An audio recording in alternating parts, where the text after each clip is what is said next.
Die 3 varkies.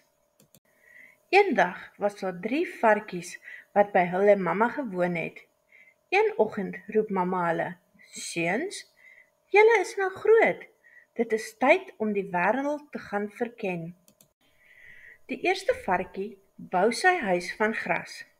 "Dis vinnig en maklik," sê hy. Die tweede varkie bou sy huis van hout.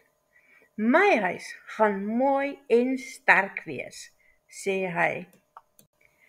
Die derde varkie werk baie hard en bou sy huis van bakstene.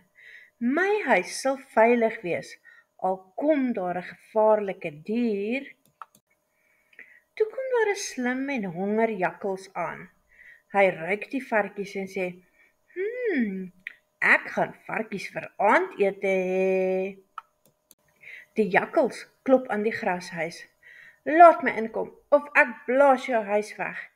En met een asem blaas hy dit om. Die varkie hardloop na sy broer in die houthuis toe. Die jakkals blaas die houthuis ook om.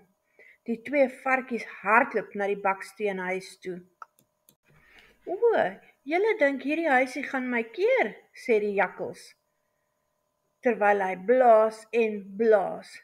Die baksteenhuis staan sterk. Dan gaan ek deur die skoorsteen klim," lag die jakkals. Die derde varkie is egter te slim en het 'n pot kookwater reggesit. "Eina," die jakkals spring uit. "Ag nee, julle varkies is te slim vir my," skree hy terwyl hy weghardloop. Hy het nooit weer die varkies gepla nie.